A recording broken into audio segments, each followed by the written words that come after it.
Spiritual Bullshit with Tigmonk and Maya Lila. Enjoy! Well, good day to you and welcome to the show. This is Spiritual Bullshit. My name is Tiger Singleton, aka Tigmonk, and my beautiful friend's joining me. Maya Lila. Woohoo! Hello. So, what have you been up to today? Today I hung out with baby Shasta. Yeah. And not much. Just got a little work done on the computer. Watched some Vikings episodes. I've been watching that Viking show. Oh, is that a Netflix show? No, it's a show that was on TV and now I have the DVDs and I'm watching nice. it. And it's interesting. I mean, it's a well done show, but it is really violent. And I was thinking about how our mythology, like so much of our media and stories are violent, even though most people like never experience that level of violence in their real lives, and how maybe if we stopped telling these violent stories and like showing violent movies and stuff, then like violence would fade out of our culture. Yeah, maybe. Yeah, it reminds me of like way back in the day. That makes so much sense because it seems like from what we're told or whatever, that kind of seemed to be the culture. Like there was more violence and brutality, but I could be totally wrong about that. Yeah, that could be a lie. Yeah, but because we hear lots of like war stories or you know whatever, castles and dragons and shit. But who knows? Who what knows? was actually going on? Yeah. Who knows?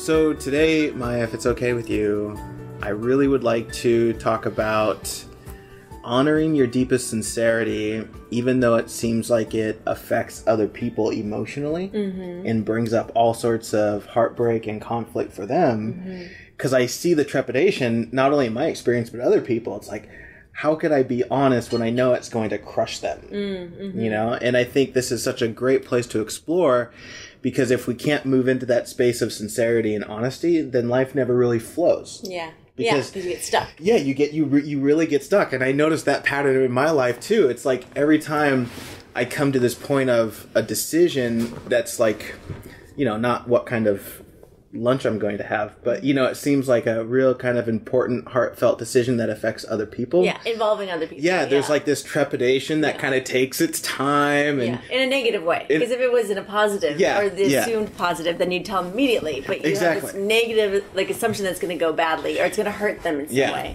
Well, and then I can see a positive aspect of like taking your time and not kind of rushing, but allowing for like this soft clarity to come in and be supportive. But I've experienced both sides of that, of like taking my sweet ass time because I didn't want to acknowledge it because I was afraid of, you know, hurting somebody's feelings or whatever.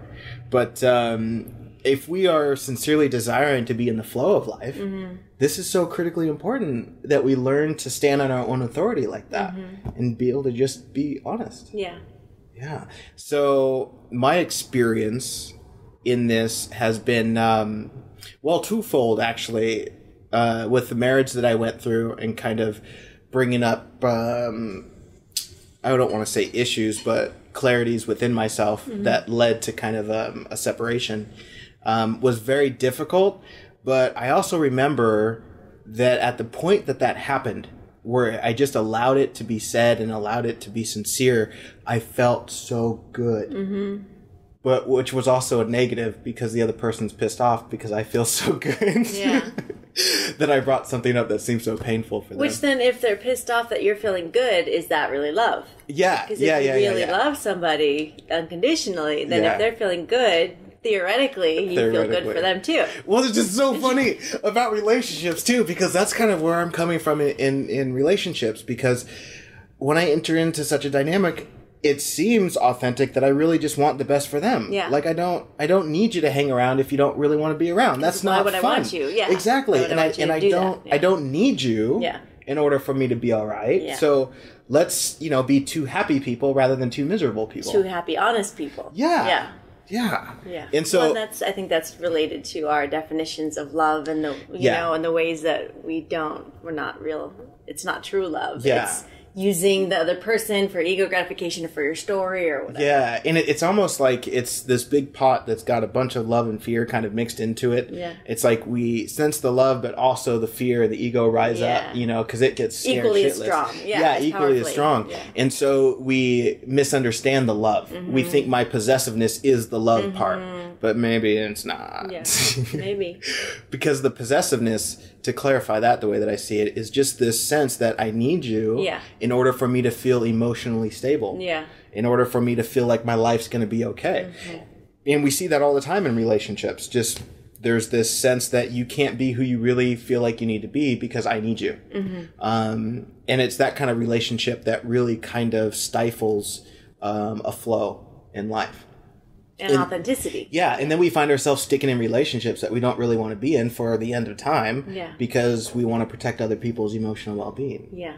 Which, I mean, in some way I can understand how that might be an appropriate path. Yeah. And so one has to look inside, themselves to see if it resonates. Well, it's assuming that you know what's in their best interest emotionally and what their reality is. And, it's assuming a lot. Yeah. That it's assuming that you have a lot of control and power and knowledge over somebody else's experience. Yeah. Which I don't think is usually true. No. And that's why it's like whatever is said, one has to really just see if it resonates. Yeah. And not be like, oh, they said this, so this is the answer. No, we're like playfully putting things out there, and if it hits home, it hits home. If not, no worries at all. But I think I don't know if we talked about that last time, about how in spirituality people want the answer, one answer, and that's always how it is. And it's like it's never going to be that because it's not always one answer. It depends on a million different things. Yeah. And I was watching this video with Matt Kahn and T.L. Swan, who are two spiritual teachers, and they talk about that exact thing of how people come to them and they want the answer, and there is no answer. You have to figure out your own answer. Yeah.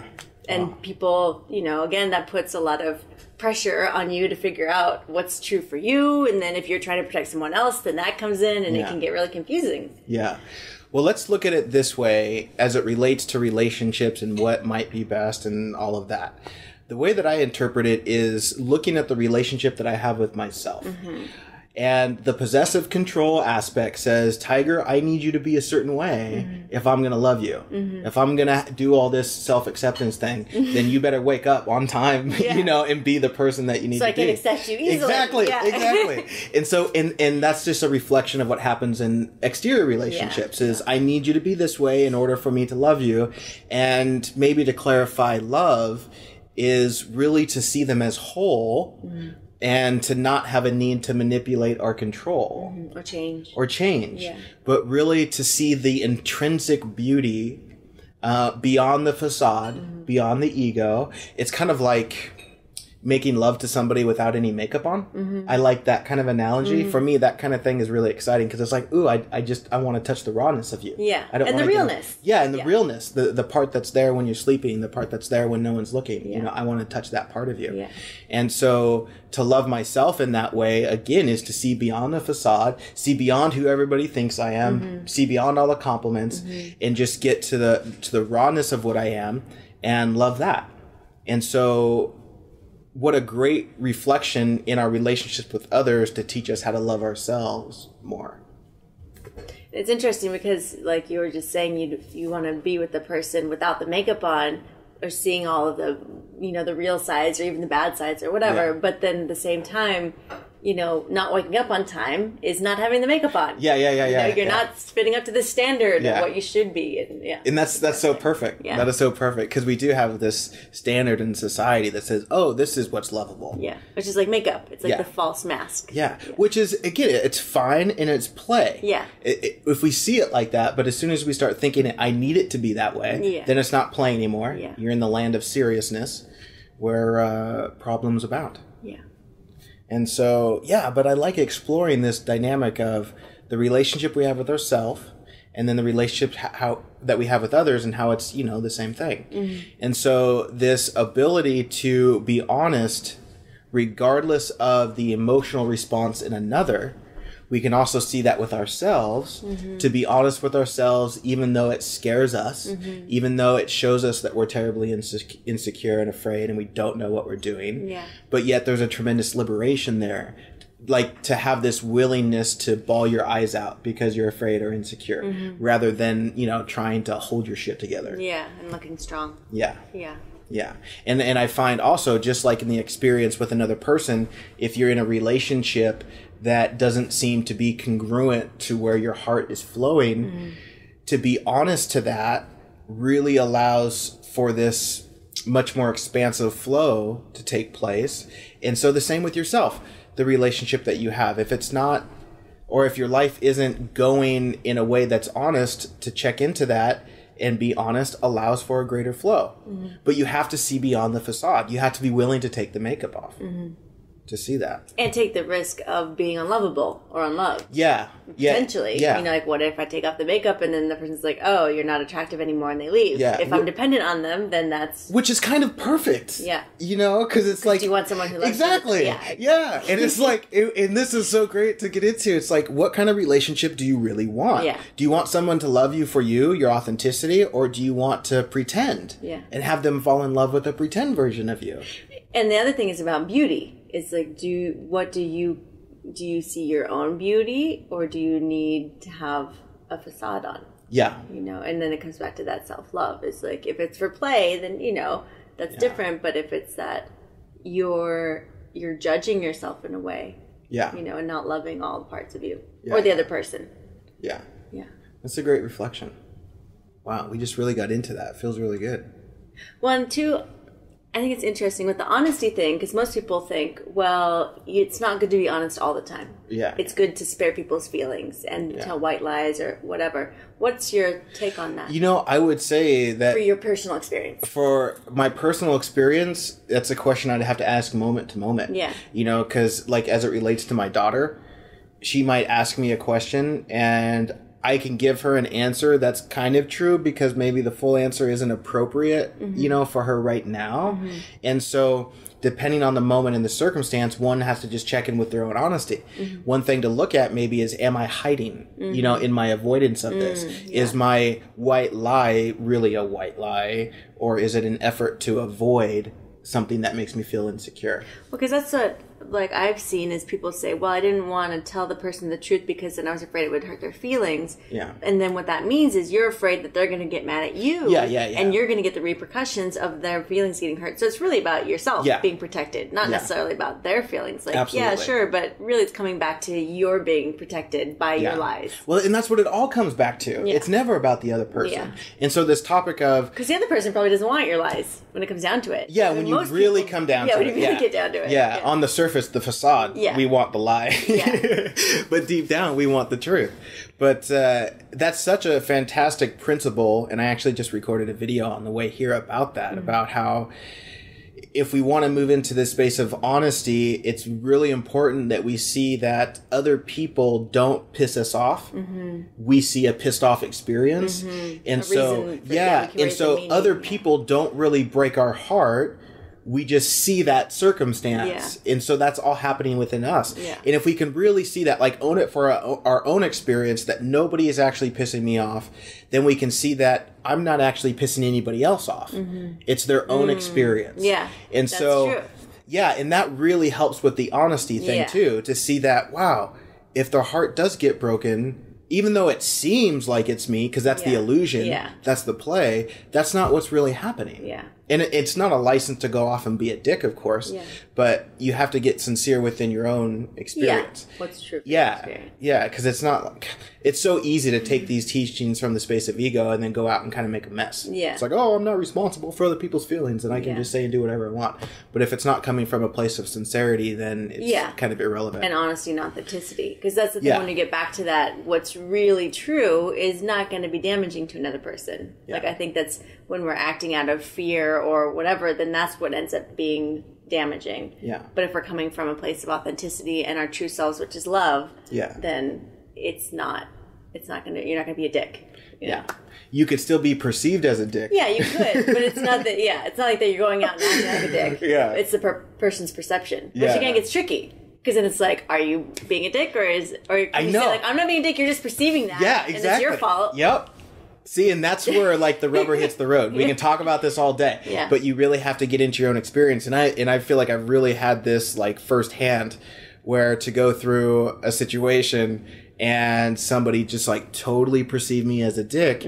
But at the same time, I'm like, I'm just, you know, being honest. And I'm, like, speaking from the deepest sincerity that doesn't have anything to do with you. Well, I think there's the motivation, too. Like, are you doing this to cause harm and hurt somebody's feelings, or are you just being authentic in your own truth? I think that's the difference. And that's what you have to check in with. Yeah. And nobody else can tell you that. No. That's nobody why there's no answer. Know. Yeah. Nobody can give you that answer. No, because you could be, there's no way to know that for another person, which goes back to your own experience. And that's why I think it's so important to always go back to your experience. Yeah. Like, because you're the only one who can know what's true for you. Yeah. You can't know for anybody else, and they can't know for you. Yeah. And the wonderful thing I love about that sincere investigation within yourself is, again, the point is to align with the truth. Mm-hmm. And when you align with the truth, regardless if anybody knows you're aligned with the truth, then that's where your greatest joy is going to come from. That's where life comes in to support your experience. Mm-hmm. And so even if you're pretending to be not a dick or whatever, that doesn't matter because you're still pretending. Yeah. And so if you really want the authenticity of this profound connection with life, then you have to move in that space of honesty and not pretend like you're moving in that space of honesty. And that can be really easy to do. Yeah. And which could be its own perfect lesson, at the same time, if one needs to go through that. I think I've experienced that, on certain degrees for my own life, but they've always been fantastic teachers where it's like, Tiger, it probably would have been more honest, from this space. Or I can see how I might have been trying to avoid being hurt or wanted to have this person see me a certain way, so I didn't say this. Yeah. So there's like this constant recalibration that brings you closer to the truth. Yeah. And so, but I love that because you can't pretend this spiritual thing at all. Yeah. Well, you can try, but then I think people see through it. Well, yeah. And then that's what gives it a bad name. That person is like, they're saying they're all spiritual, and then they end up being like, judgmental and self-righteous and, all these things that are supposed to be the opposite. It's supposed to be about love, and then it ends up being about judgment. Yeah. Yeah. And it makes it such a personal experience for the one that's on this journey, because no matter what you say and do, there's always the potential that someone can perceive it negatively. Yeah. And so for me, I kind of more and more give up this quest that wants to make sure people understand where I'm coming from and just speak my truth. Yeah. And just speak from the deepest sincerity within, and then let the chips fall where they may. Yeah. I've come to the same conclusion. That, I try not to be a dick, and I try to be loving and accepting, but that's not always perceived in that way. And if somebody, expresses that to me, then I try to be understanding, and then also not take it personally and see that, okay, well, maybe, what's my part in this and what can I do differently if I want to, but also possibly they've got their own thing going on and their own reasons for even having this story in their mind that doesn't have to do with my value or my worth as a person, or that I have done anything wrong necessarily. Yeah. And so I think too, going back to the self-love, like being on the other end of somebody who might be expressing their truth, and like that might be true for them, but it might not be true. It might not be the truth about you or about your actions even. Yeah, well, and that brings up like a great point of just listening. Yeah.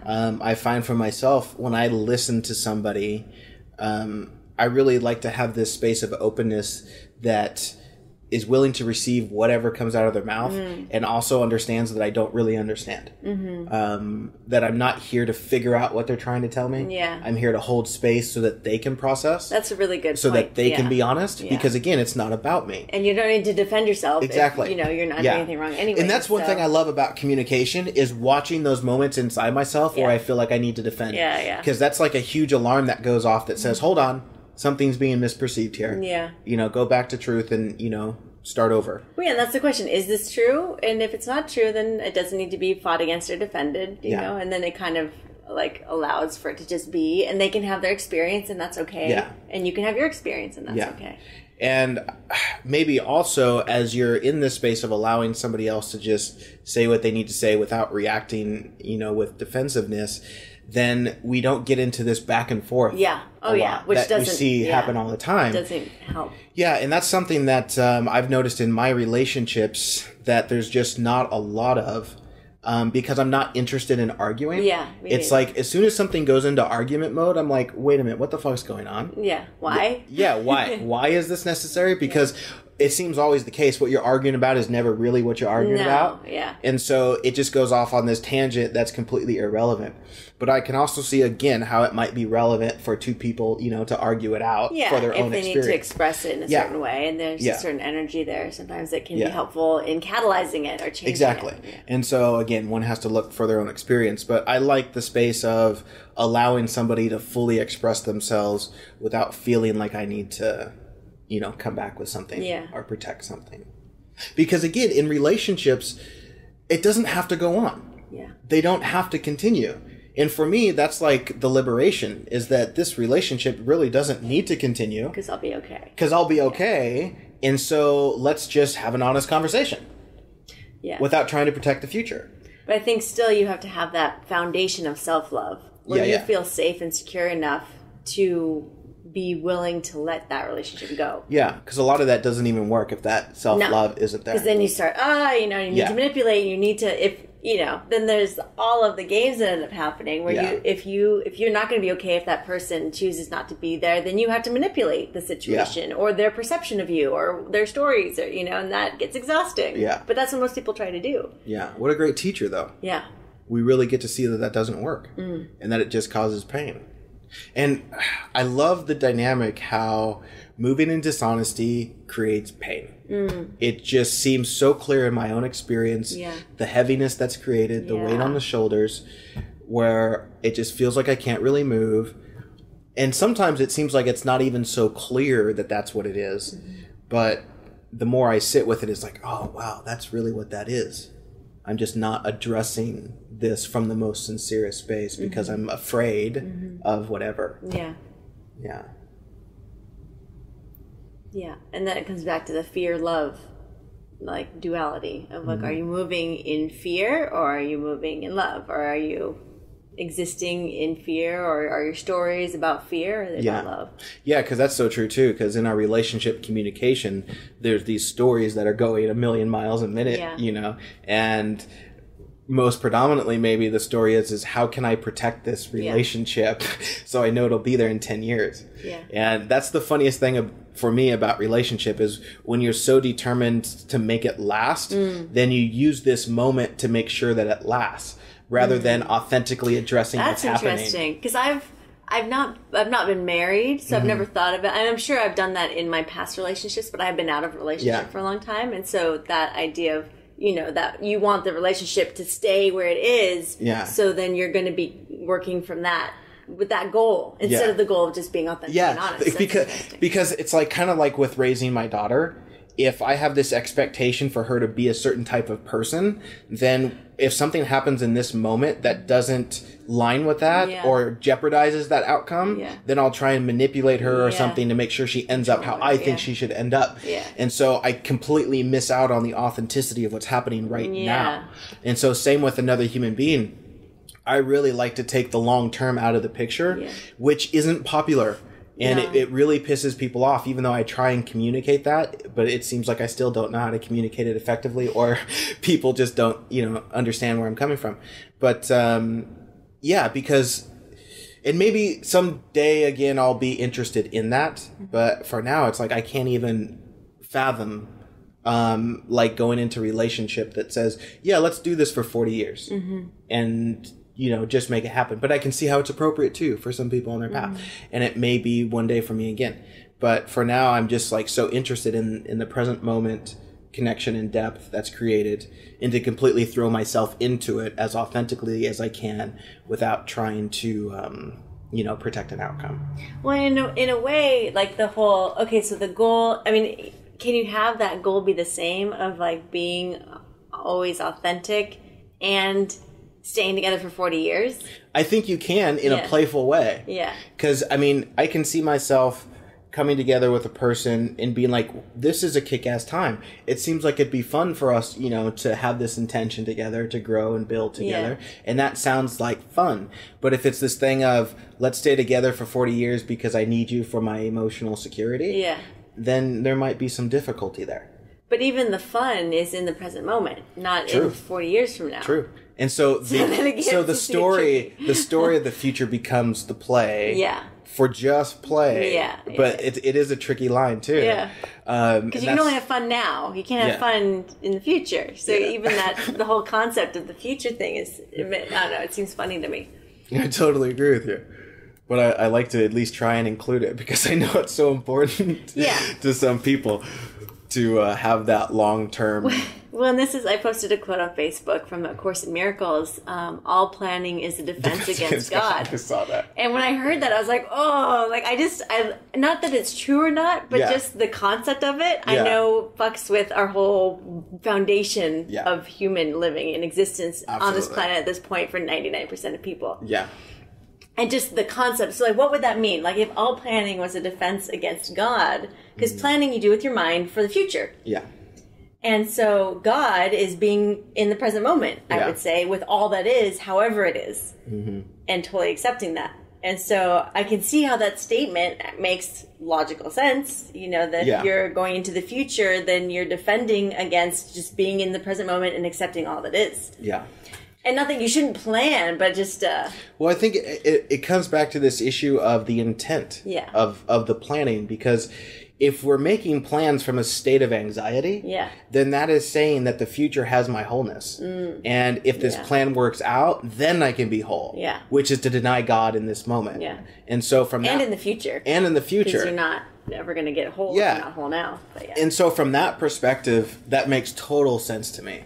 Like, plans... They're irrelevant in the way that they have nothing for you. Yeah. But if it's part of the play of, it'll be fun to go to Greece next summer or to Hawaii in December. Yeah. But ultimately it just doesn't fucking matter. And I think that's the liberation is that no matter what the plan is that it's completely irrelevant. Yeah. It means absolutely nothing.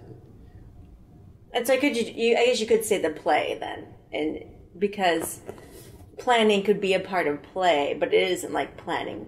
It isn't just planning for the future. It's playing with the story of what might occur in the future and what would be fun maybe in the future, even though you can only have fun in the present. Yeah. Well, absolutely. And I love that part. Yeah. That part will never totally make sense. Yeah, I know, right? Well, that's the thing. Is none of this actually makes sense because... Spiritual bullshit. Yeah. Yeah, that's great. Yeah, nobody can actually come back and blame us. Because it's like, hey, we told you it was bullshit, man. Yeah, right? Like, we don't know what the fuck we're talking about. We're not saying we're right. We're just bullshitting about crazy concepts. That's the other interesting thing, though, is that we can think about all of this shit. Yeah. So wouldn't that mean that probably a lot of it is real or could be real? Just the capacity for us to imagine things makes me believe that there's more than just this. In what context? Like, just that our minds are so more expansive than the physical plane, I guess. Oh, absolutely. Like from the point of imagination or tapping into consciousness and all of that. Or imagining different realms. And all the stuff that we make up is so amazing given that it's so far beyond just... I mean, even being able to conceptualize that this couch is made out of atoms. Yeah. Like, that's crazy. Because you could stare at this couch. Well, that's not even true. I was like, you could stare at it for 1,000 years, but if you go into deep meditation, you can actually have the experience of the atoms. Yeah. So you could have other ways of knowing. But do you know what I mean? Just our imaginations are so amazing. Yeah. I think we are really babies in the way of understanding what we are. Yeah. And even the potential of what we are, but ultimately that even doesn't matter. Yeah. Because we are that we are, and it's already whole. Yeah. And so even if there's you could... to be gained. Yeah, and so it's like, it doesn't matter if you could walk through a wall or not. Yeah. It's just irrelevant, which I think is part of the way of being able to do such things, is to see the complete irrelevant nature of it, and it doesn't have any weight. And that it's real and it doesn't matter at all. Yeah. And when you lose that desire to know whether or not or to make it real for other reasons, then it loses its power, and then you probably are able to do all the crazy shit. Oh, and that reminds me of dreams that I used to have growing up as a kid where I'd have superpowers, but as soon as I told somebody, I would lose the superpower. Yeah. Because it was such... And now it makes perfect sense. It was like, because ego wanted to stand up and take credit, and that's what cut off the flow. Yeah. And so I feel like within my being is this superpower that we'll call love. Yeah. That can affect massive whatever in this plane. But as soon as the ego stands up and wants to take credit, then it's gone. It's like... nope, no more. Power's gone. It's a classic example of I can make myself invisible, but as soon as I go into the girls' locker room, it doesn't work anymore. Oh god, that's so great. Yeah, so as soon as you start using your powers for harm, then you lose your power. Yeah. Or for gain. Even. Yeah, for gain. That imagining that it matters. Yeah. Like, I'm going to do this because then I get to sneak in there. Yeah. Well, see, and that's such a great point of this life is not serious. Yeah. And the moment you start taking it serious, then you miss the flow, and it seems like, that you're in a shitstorm. Yeah. And life isn't cool anymore. Yeah. But life isn't cool anymore because there's this separate being that's trying to live it. But when you're one with life, then life's fucking awesome no matter what's happening. Yeah. Yeah. So the original point of honoring other people's emotions, but still moving in your truth. Wow, we did say a lot about that. Well, I think the way to honor people's emotions is to not try to manipulate them. Also. Yeah. Like, I think that's very honorable, is to be very honest and authentic without... Yeah. Not that you're trying to be a dick and trying to hurt their feelings, but you're also not trying to protect them thinking that they need protecting. Yeah. Yeah, not being honest is a form of manipulation. Yeah. Yeah. Yeah. That's what I think. Yeah. And I've been accused of manipulating from my honesty, which is funny too, and that's like a natural response of fear. But it's just really interesting how your honesty, again, can be interpreted a million different ways. And so you really have to give up this need for other people to see you a certain way. Yeah. And part of honoring their emotion is giving them freedom to respond however they're going to respond. Yeah. And to really, if they want to call you names, then let them call you names. Or if they want to leave. If they want to leave. Because I've done that. I've manipulated... I've tried to manipulate somebody else's perception of me to get them to stay or whatever, or to have the outcome that I wanted. And it's crazy because then it's not the truth. And then if they do stay because of this falsehood that you presented, then it's like, why would you want that? Yeah. If they're staying for the fake you with the makeup on. Yeah. You know what? And that's so great because, again, if we want to have the ultimate relationship, which is when we get honest about what kind of relationship do I really want, then life is saying have that relationship with yourself. Yeah. And then by default, that's what you'll attract. Yeah. Because if you're attracting shitty relationship, it's because it's reflecting a relationship that you have with yourself that's kind of shitty. Dishonest one. Yeah. And so how perfect is it set up that way? That life's just inviting you to be more honest with yourself, and then all of the exterior world will come into an alignment with that. Yeah. That's been my experience anyway. Yeah. Well, and that's a very clear and simple way to go. Yeah. Yeah, I get messages all the time about relationships and attracting soulmates and all of that. It's a huge topic, but even the questioning comes back to the self-love thing. Because if you have your self-love, then it doesn't matter whether you have that person or not. Yeah. If you really are totally in this relationship with yourself and content with where you are. And not that you don't want that in the future or it'd be fun, but you have no need for it. So then there's that desire, that yearning to be whole. Yeah, and I feel like it's just this totally internal vibration that tells you where you're at. Yeah. You can really sense it and feel it. Because it's like for myself, there's not a need to be with other people, but there is this genuine enjoyment of being with other people. And that's like a great example. It's like, no, I don't need other people to have fun, but I enjoy having fun with other people. Yeah. And so, whether you're attached or not, actually, what life shows you if it hurts. Yeah. Yeah. When you start to suffer in those relationships, I'm attached somewhere. Yeah. I'm looking to this other person to complete me somehow. Yeah, there's somewhere where you're not believing in your wholeness. Yeah. And so that's like a perfect invitation to step back and to see how you are observing or perceiving this experience. Well, I definitely see that's been what I've gained from being on this spiritual journey for all these years is more self-love and self-acceptance, no matter what. And being more dependent on that rather than relationships or externals. and being able to have that peace and happiness, like not all the time, but a lot of the time, regardless of the external circumstances, which again, that's freedom. And I think that is the point of the spiritual, just reconnecting with yourself and your love for yourself. And that's what it all seems to be pointing back to. Yeah. And I love how, from a relationship standpoint, if that's the goal per se, is to tap into this infinite love, then every relationship we have on the exterior is pointing us back to that relationship we have with ourselves. Yeah. And that's such a beautiful experience that I see how life is always willing to show me if I'm willing to see. And if we have this authentic openness within that says to life, I want to know, or I want to be with that love, then it'll show you. You just have to be willing to play the game. Or willing to see it anyway. Yeah. And let go. Let go. Letting go is, I spoke about that yesterday in the way of,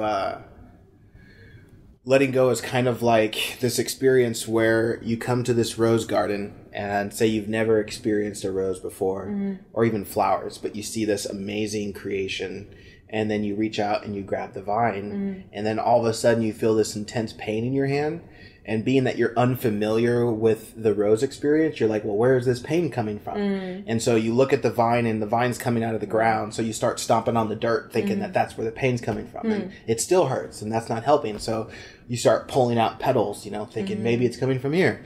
But as soon as you realize that the pain is from holding on to the thorn, in the vine, you automatically let go. It's not a question, should I let go? Yeah. It's like, oh, that's where the pain's coming from. Yeah. And so when we see that in our relationships really clearly, that I'm doing this to myself because I'm trying to control something that's not meant to be controlled, then you just naturally open your hand and let go. When you see things clearly, it's like the end of effort and everything just returns to its appropriate place. Sounds easy. It does sound easy. But that doesn't seem to be the experience so much. Yeah. Which I think is just the confusion. But again, letting go becomes more easy over time. Yeah. Just like being honest. The more honest. you do it, the faster you let go. Yeah, exactly. Yeah. And so the more clear we get about where this suffering is coming from, then, sooner or later, just by default, you recognize that you're suffering, and then, oh, okay, I just need to let go of that. Yeah. Yeah, and I guess honesty and letting go are related. Oh, absolutely. Yeah, that's a beautiful synergy there. Yeah, I liked holding on to the vine. You get honest. If I keep holding this, it's going to hurt. Yeah, I'll keep hurting. Yeah, if I keep wanting to possess this, it's going to hurt. And the truth is that as beautiful as it is, I don't really need it. And if you pick it, then it dies anyways. Yeah. Which is kind of sad. Like, is that love? Is that an Osho reference? Oh yeah. I'm sure it's like subconscious. Yeah, I know. I figured it sounded subconscious. No, but I totally forgot about the Osho quote. Yeah, how does that one go? If you love a flower, don't pick it. Yeah. Because if you pick it, it dies. Yeah. Which isn't going to stop me from putting flowers in my house, but no, yeah, the principle of it, flowers, I really appreciate. We don't kill people and put them in our house to like save them and look at them. So it's a metaphor. Yeah, but I love that metaphor to really, if you really love something, which also is like this deep appreciation for what it is as it is, and you love it so much where the only desire that you really have is to add to it or to just embrace what it already is. Like when I think of another person and loving them authentically, it's like you want to contribute to their beauty in a way of, oh, I want you to see your own beauty. I want you to see how beautiful you already are. Why? Well, as a point of appreciation, not necessarily like objective, but in the interaction to acknowledge the beauty and appreciate the beauty. Seems like it automatically exposes the beauty. So your goal would be to mirror that back to them. Yeah, to mirror. It's already in them. Yeah. It's like, let me show you how beautiful you are. Yeah. Which again, like another great example of that is like making love to somebody, to mirror their beauty to them by being affectionate, and sensual to their body. is a great way for them to experience, you know, the same mirrored effect. Yeah. Well, and I love that, going back to, you know, having the sexual experience be sacred or like a form of worship, because again, like if we're all God in different bodies, then it is just you looking back at yourself, and then it can be such a beautiful experience when it's come to it like from that way, rather than, oh, I'm just trying to like have an orgasm. Yeah. You know? Yeah. Which is a completely different experience. Yeah, definitely. Yeah. It can still be great for a moment, but it's not going to have the fullness of bringing, you know, really bringing all that you are. And that goes back to the honesty of like bringing your whole self, including your divinity, and then seeing that in the other person and bringing that together. Yeah. Which again, that adds to each other. You're not like trying to get from the person. Yeah. And there's so much that I guess perceivably added from this space of authentic love, where everything's just mirrored back to itself. And when you completely let go of everything and just allow it to flow, and maybe not that it adds so much, but you see the extent of what's already there. Yeah. It's like, oh my God, this is so much more expansive than I thought it was. Which actually, like that, I don't know why, but it just made me sad right now thinking of how much fear there is, like most people have. And even like I used to have, and I still have some fears, but so much less now, but the fears that block us from having that real connection, that really deep, rich connection. Yeah. And just like, you know, so much fear. It's really sad in a way. And it's part of the game, and like it's the fear's there to be overcome, and then when you do overcome it, it's beautiful, and then you cry. But you know what I mean? It's Absolutely. Just this. Well, yeah, because the heart's begging out for this connection or this authenticity. Yeah. And it's almost like there's a blindfold on that can't see the kind of self-created nature of the suffering. Yeah. And that is, you know, sad. But there is also this same beauty where it's available and just waiting to be discovered. And I feel this giddiness or excitement when somebody seems to be in that space of confusion. Because it seems like, oh, you're about to discover something, you know, so awesome and so beautiful to break out of that. And so, which is great, you know, that people are in that space, because it gives me something to do. Yeah, to go out and give talks. Well, and I'm totally supportive of that confused place. And having gone through different experiences, and then when I see that, like even like the like mental breakdown kind of thing, and when I see that in other people, like you were saying, it's almost exciting because I know that they're going through something that's very profound, and I'm totally I'm not afraid of it. I'm supportive of it, which I think too is beautiful. Well, it's kind of like somebody says, I lost my job, and you say, congratulations. Yeah. You know? That was the best thing that ever happened to me, is when I got laid off. Yeah. And so it's like, no matter what they're going through, you know, because of the fabric of reality, that this is only leading to something very loving. Yeah. And so I'm thrilled that you're where you're at. Yeah. Because, or heartbreak too. Yeah, same thing. Yeah. And so, which is funny because, you know, sometimes people don't want you to be enthusiastic about their heartbreak. Yeah. And so, again, but do what you're going to do.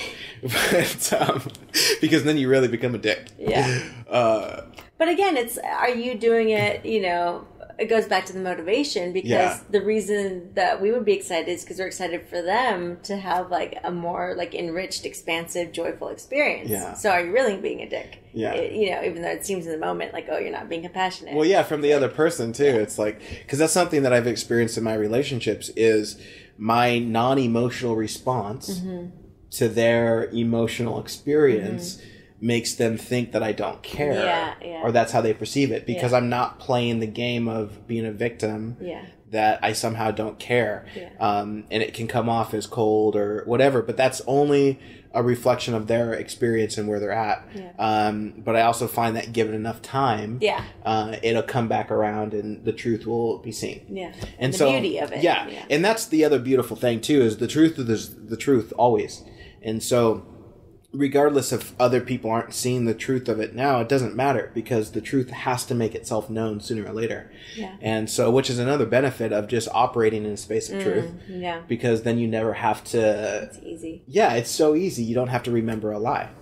Which, I mean, if we want to get into effortless living, then live in the truth. Yeah. And then life becomes effortless. Live in the truth, live in the moment. Yeah. Well, and it is really self-loving to be honest and authentic, because...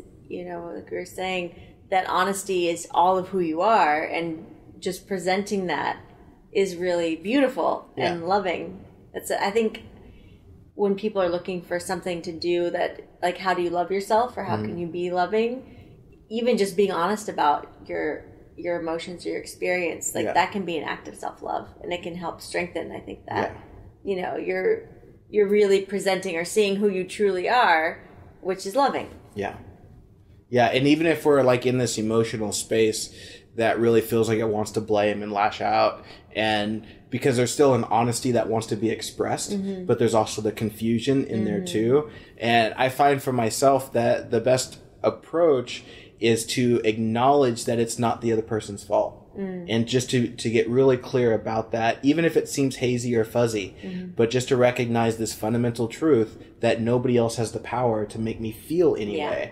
And so this is my own creation. And so maybe even preface the conversation like, it sounds like I'm blaming you, but I want you to know that I'm not.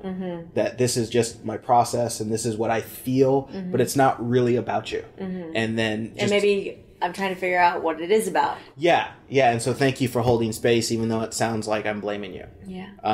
Which I think can really help diffuse the other person in their defensiveness. Yeah, that's true. Yeah. Because again, we get defensive because we take it personal. And so if we can communicate that up front, that this sounds personal or whatever, but it's not, could help. Maybe. I really don't know. I don't know either. So far, it seems to help in my experience, but I don't know about everybody else. What are we at? We are at 45 minutes. Okay. Any closing arguments? Closing arguments? No.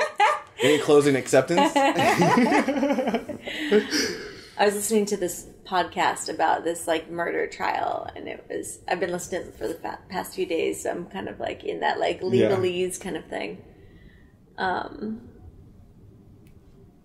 So relationships, honesty, authenticity, self-love. Well, you bring up that closing arguments.